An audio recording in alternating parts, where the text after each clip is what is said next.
Untuk lebih dalam lagi untuk membahas nih ya fenomena child free di Indonesia, kita sudah terhubung dengan sosiolog Universitas Indonesia dan Mbak Ida Ruwaida. Selamat pagi Mbak Ida.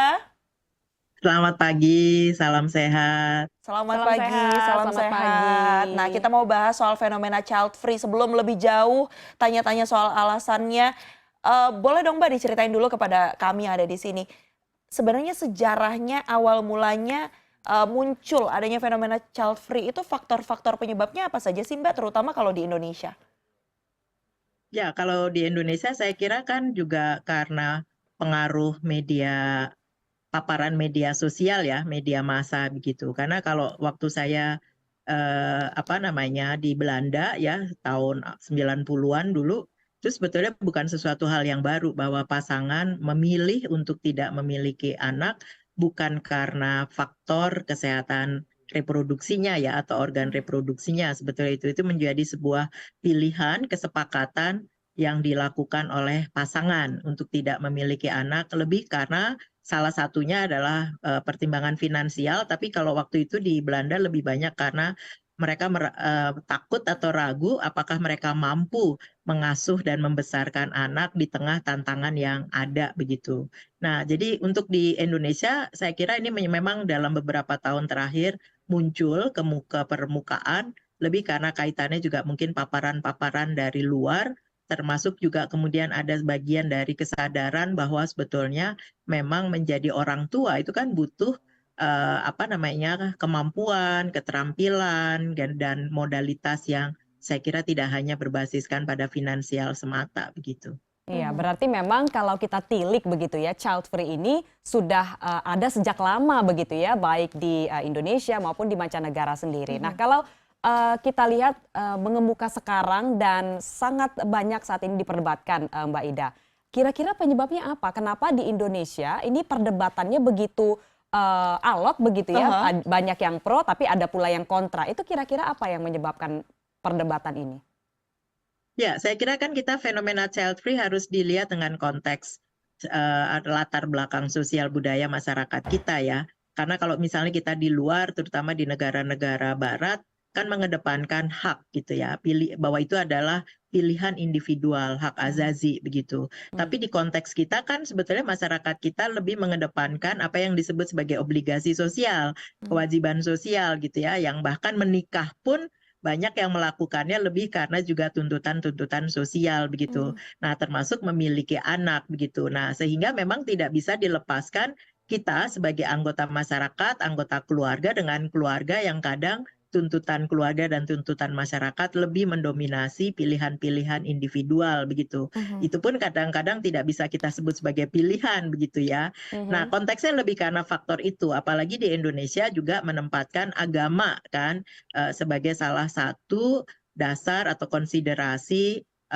terkait dengan anak begitu ya. Karena anak bukan hanya punya nilai sosial, nilai psikis, nilai ekonomi, tapi juga nilai religiusitas, nilai religius lah katakanlah seperti itu. Kan ada anggapan-anggapan kalau kita tidak punya anak biologis, anak Mhm. kandung, nanti Mhm. siapa yang akan mendoakan? Itu kan muncul juga ya di Mhm. komentar-komentar terhadap mereka yang memutuskan untuk child free.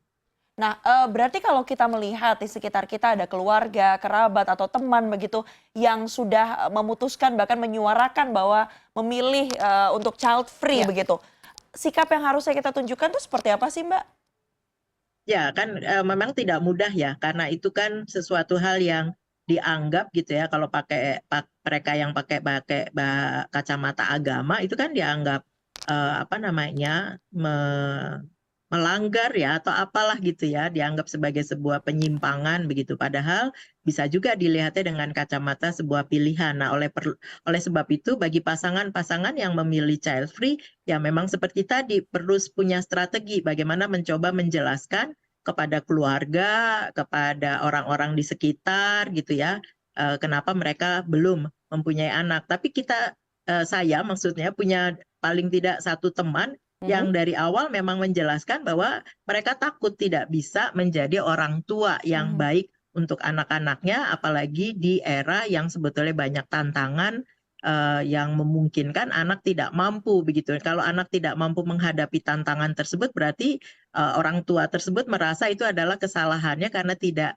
menyiapkan gitu ya dengan baik anak yang kuat, katakanlah seperti itu ya, berhadapan dengan kompetisi di kompetisi yang semakin ketat, katakanlah seperti itu. Nah, ada orang-orang yang bersikap seperti itu. Nah, bagaimana mencoba menjelaskannya memang sangat tergantung pada karakter dari keluarga besar masing-masing ya. Apakah ada yang memang komunikasinya terbuka atau komunikasinya tertutup? Saya kira itu butuh strategi untuk menghadapinya begitu.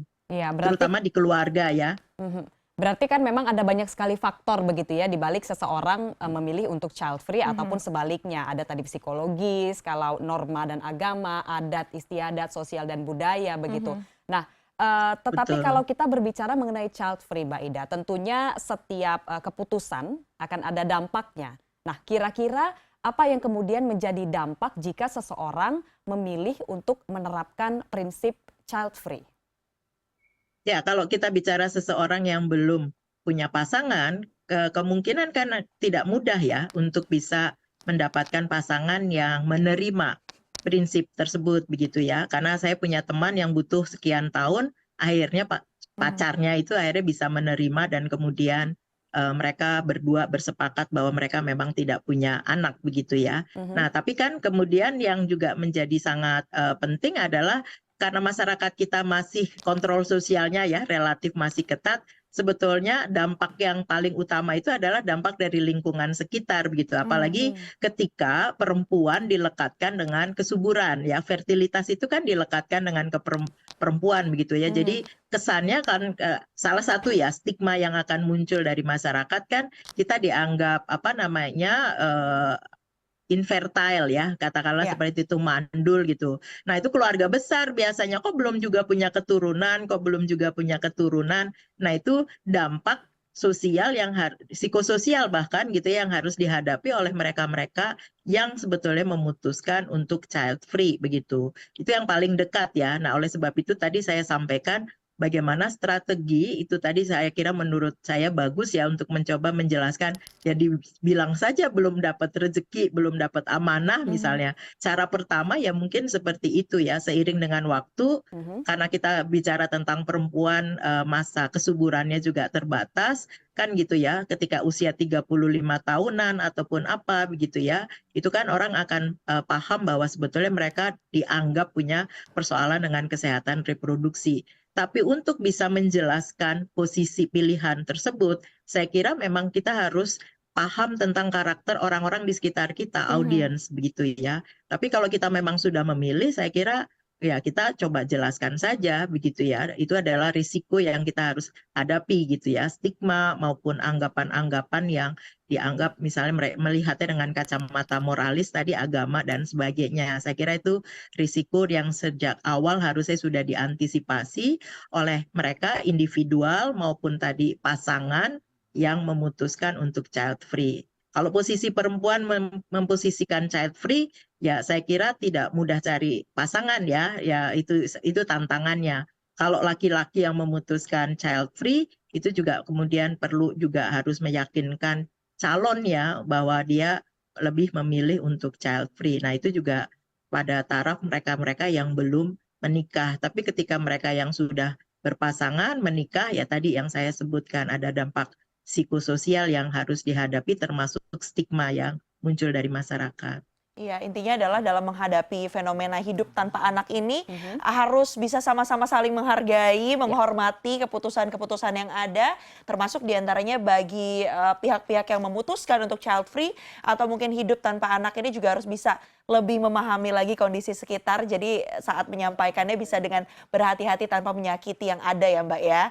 Terima kasih banyak Mbak Ida Ruwaida. Betul, karena konteks masyarakat kita masih seperti itu. Ya. Orang di sekitar kita lebih banyak yang mengatur apa yang kita harus lakukan dan apa yang sebetulnya pilihan yang sebetulnya harusnya kita jalani dan Aha. sebagainya. Nah, pesan pentingnya harus saling menghargai. Jadi Bertenggang rasa ya ya. bertenggang rasa, kepo boleh, mau tahu boleh, tapi jangan terlalu ikut campur gitu ya Mbak. Harus Ya, hargai menghargai keputusan yang keputusan ada. orang ya. Saya Hargai kira itu jadi keputusan. bagian yang saya kira penting ya, Oke, menghargai keputusan orang dan konsekuensinya kan yang akan dihadapi oleh orang tersebut juga begitu. Kita baik. memberikan Saling menghargai. sosial Ya, support gitu terhadap mereka. baik, berikan social support dan harus saling menghargai intinya. Terima kasih banyak kepada Mbak Ida Ruwaida, sosiolog dari Universitas Indonesia, sudah bergabung bersama kami Sama-sama. pagi hari ini di CNN Indonesia Today. Sehat selalu Mbak Ida.